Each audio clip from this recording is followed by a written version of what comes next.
Hermê Entrevista. Hermê Entrevista. A campanha Maio Amarelo de 2022 do Ministério da Infraestrutura e da Secretaria Nacional de Trânsito foi lançada no dia 4 em Brasília. O tema deste ano é Juntos Salvamos Vidas. Eu vou conversar agora com o porta-voz da Polícia Rodoviária Federal, Marcos Aguiar. Bom dia, Marcos. Bom dia, Melinda, e a todos que nos assistem. Marcos, como é que está sendo realizada a campanha Maio Amarelo nas estradas? O objetivo é reduzir acidentes de trânsito e evitar mortes nas estradas, né? Justamente. Então, o objetivo é despertar essa consciência do cidadão de que a responsabilidade ao volante é um fator preponderante para a redução do número de acidentes, consequentemente o número de mortos e também de feridos. Então, para isso aí tem a Polícia Rodoviária Federal, ela se desdobra em duas vertentes, né? A primeira, né, por ser uma entidade policial, é o combate ao crime, diretamente, e essa outra segunda vertente, que é a responsabilidade mesmo de salvar vidas no trânsito. Então, o Maio Amarelo, que foi iniciado no dia 1º de maio, realmente é o foco agora principal da instituição, né? Salvar vidas, até porque o número de mortes no trânsito ainda se encontra muito alto. Qual é o balanço de acidentes e mortes, né, nos primeiros meses de 2022 em comparação a 2021? Você tem esses dados aí? Temos dados sim, temos os dados nacionais e os dados também dentro do estado. Então, são números que são alarmantes ainda, por isso, né, a cor da campanha, que é a amarela, que significa a advertência, né, como se fosse o semáforo, para despertar, né, esse alerta, essa atenção aí, né, a todas as pessoas que estão dentro, né, do trânsito, ou seja, não é só o motorista, também os pedestres, né, utilizando faixas de pedestres adequadas, passarelas, enfim.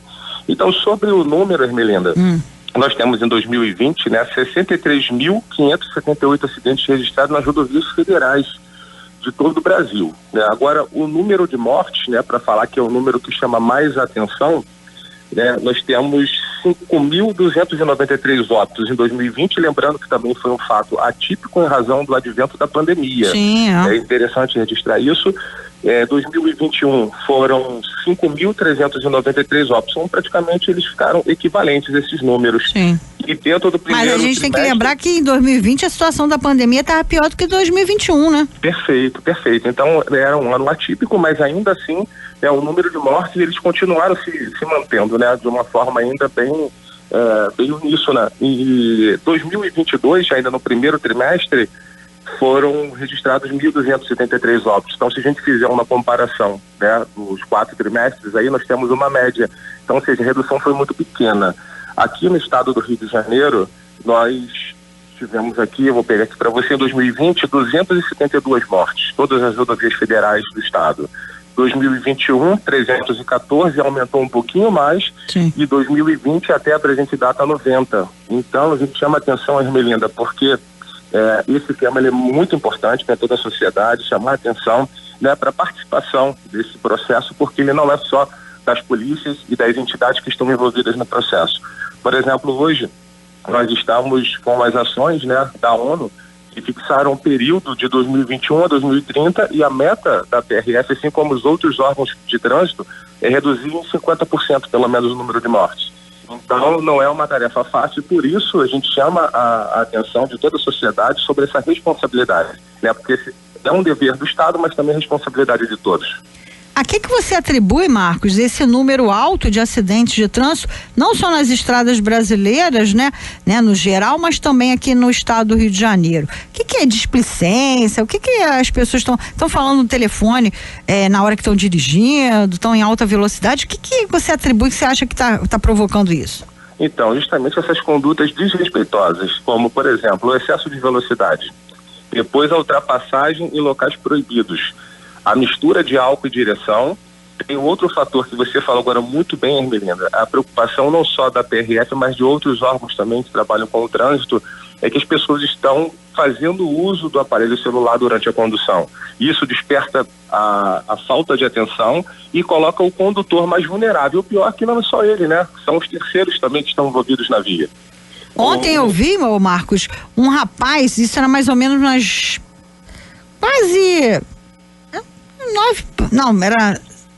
10 e pouco da noite, ele estava na moto, ele pilotava com uma das mãos e com a outra ele ia clicando no celular.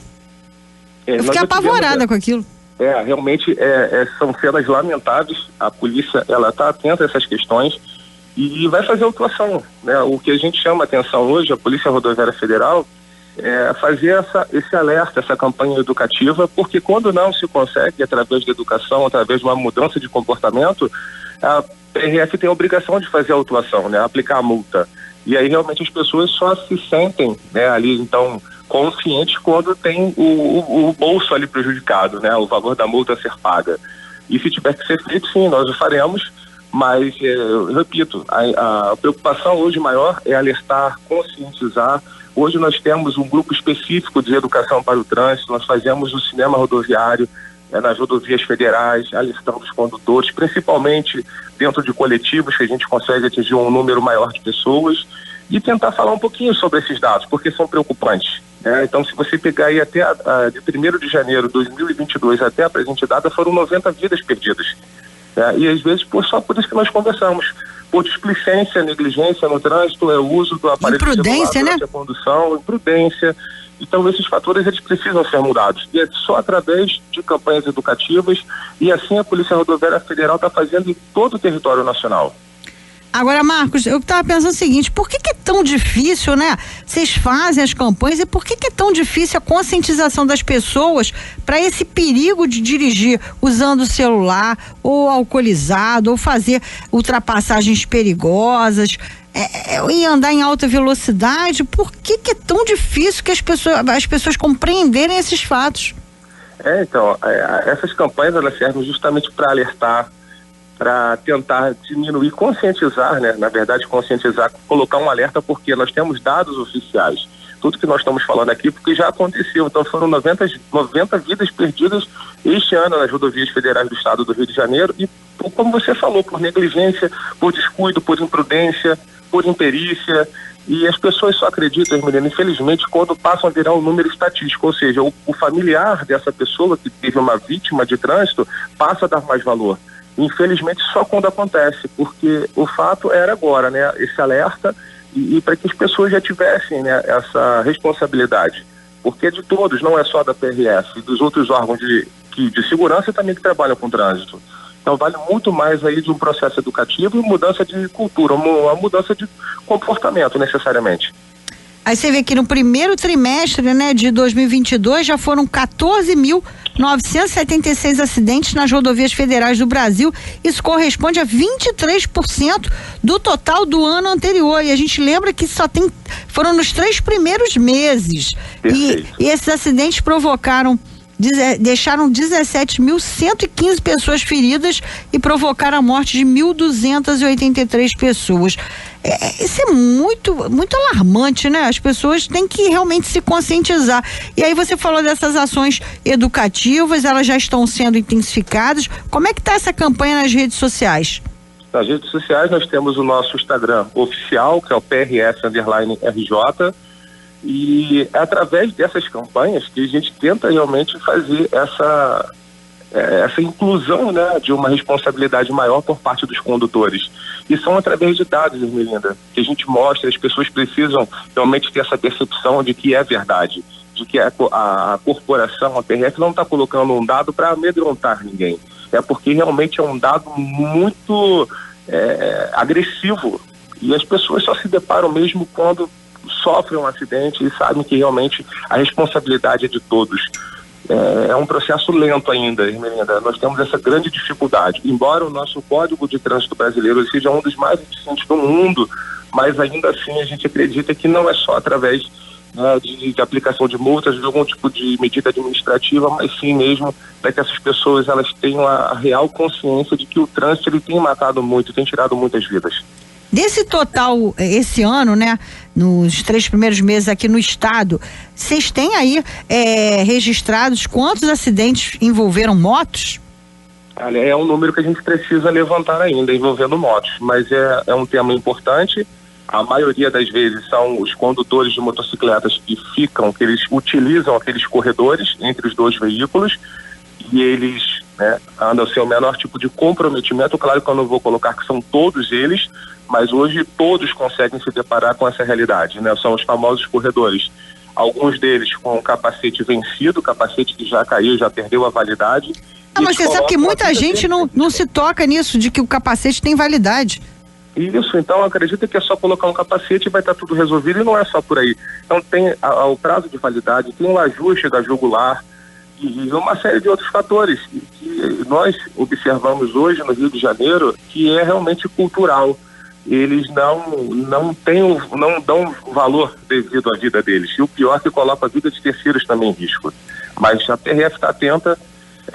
Essas campanhas elas acontecem periodicamente. O mês de maio ele é propício para isso. Nós temos uma campanha que vai ser realizada em breve na Ponte de Niterói, justamente para alertar, né, sobre esses cuidados e principalmente aos condutores de motocicletas, porque quando estão utilizando o capacete, muitos fora da validade. E tem os problemas também, né, Hermelinda, que eles desrespeitam, eles burlam a legislação, tapando, né, caracteres de placas, ou às vezes não utilizando a própria placa de identificação do veículo, e alta velocidade também. E o que você falou também que chama bastante atenção, ainda assim na motocicleta, com uma das mãos no guidão e a outra no celular. Nós já flagramos isso e a multa ela vai existir, não tem jeito. A penalidade ela vai acontecer. Aqui no estado, quais são os trechos assim mais perigosos em que são registrados mais acidentes de trânsito? BR-101, como é que é? Os trechos da Serra, principalmente. A Serra de Petrópolis, Serra de Teresópolis, mas no perímetro urbano eu posso citar as BRs principais, que tem a rodovia Presidente Dutra, principalmente com motociclistas que utilizam os corredores. Temos a 040, que é o Washington Luiz. Temos a Niterói Manilha, que são os trechos que têm maior circulação de veículos.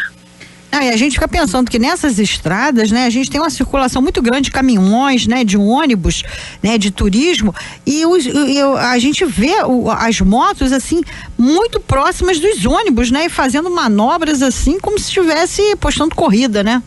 Justamente. E tem um tema específico sobre isso no CTB, que os veículos maiores devem proteger os menores.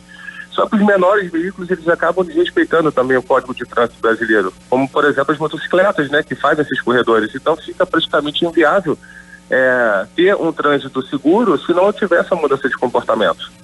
Com certeza.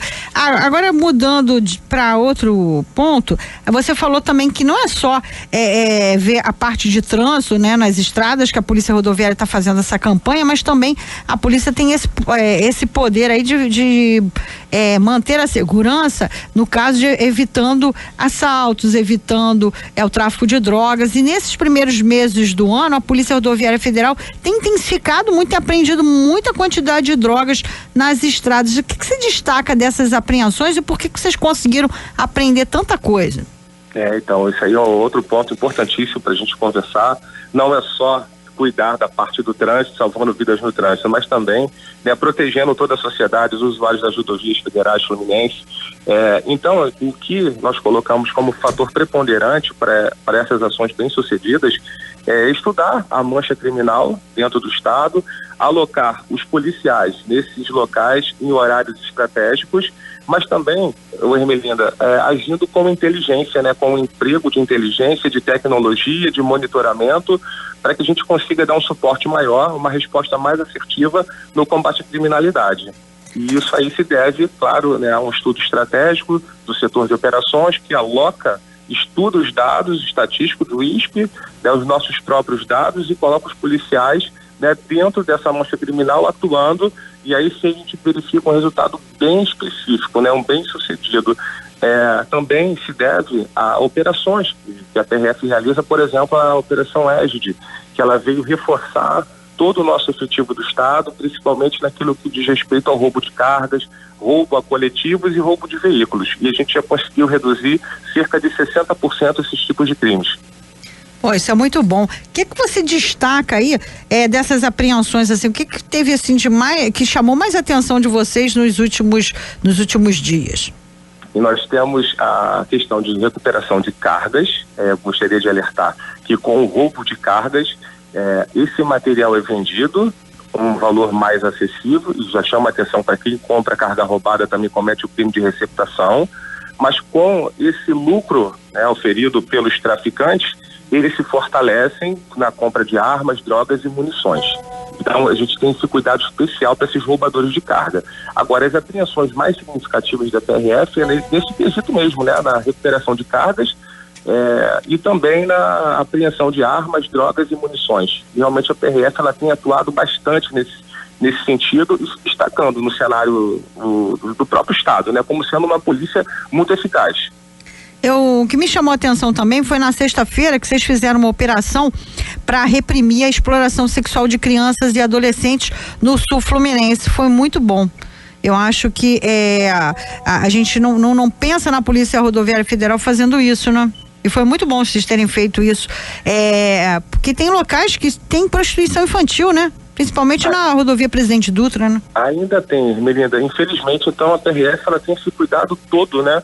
Não, como eu falei, não é só com o trânsito, mas também na repressão aos crimes e também essa atenção com jovens, né? Crianças, adolescentes que ficam à mercê de um sistema, por exemplo, bares, restaurantes que são postos mesmo de abastecimento, né, às margens da rodovia, onde algumas pessoas, né, criminosas se aproveitam e praticam esse tipo de crime. E também a questão da exploração, da questão da exploração sexual.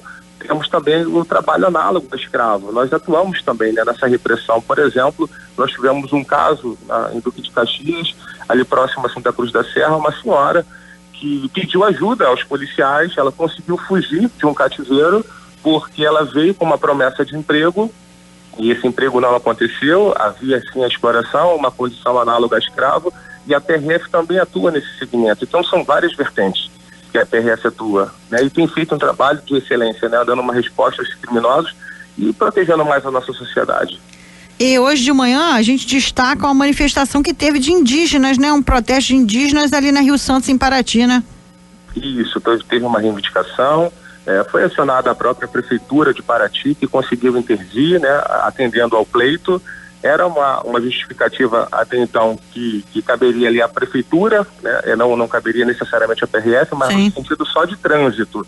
E nós estivemos ali atentos no local, conseguimos contornar, então a situação foi resolvida, mas gerou um congestionamento ali por cerca de 1 hora, mais ou menos. Os indígenas estavam reivindicando, né, passes livres para os estudantes frequentarem a escola no Perequê, ali no Parque Mambucaba, né? Então foi uma manifestação que foi de 7 até as 8 horas da manhã, e parabéns que vocês conseguiram resolver o problema, junto com a Prefeitura, que enviou representantes para atender as reivindicações. Marcos, muito obrigada aí pelo balanço que você fez, por esse trabalho Maio Amarelo. Eu queria que você lembrasse aí como as pessoas podem entrar ter acesso às redes sociais aí da Polícia Rodoviária Federal para ver como é que é essa campanha Maio Amarelo de 2022. Então, pelo próprio Instagram, nós temos lá o @PRFOficial. Lá todas as ações referentes ao Maio Amarelo serão ali destacadas. E também temos aqui o PRF_RJ, que é o nosso Instagram oficial do Estado do Rio de Janeiro. Então, todas as ações educativas serão postadas ali, e também a conscientização, né, por parte dos condutores, para que nós tenhamos um trânsito mais seguro. E, Ermelinda, já aproveitar a oportunidade e agradecer esse espaço. É muito importante para nós, e dizer que a Polícia Rodoviária Federal ela se encontra sempre disposta a atendê-los. Obrigada. Eu conversei com o porta-voz da Polícia Rodoviária Federal, o Marcos Aguiar. Obrigado e sucesso aí para a campanha Maio Amarelo. A gente aqui, qualquer coisa, a gente bota vocês aqui no ar para exatamente esclarecer a campanha, para tudo que vocês aprenderem aí. É importante que as pessoas saibam o trabalho que vocês fazem. É um trabalho muito bacana aí nas estradas, orientando os motoristas, fazendo essas apreensões. É um trabalho que é difícil, né? De ficar garantindo a segurança, e perigoso aí para todos os agentes da Polícia Rodoviária Federal. Um abraço, Ermelinda. Outro. O Rio em Pauta, com Ermelinda Rita.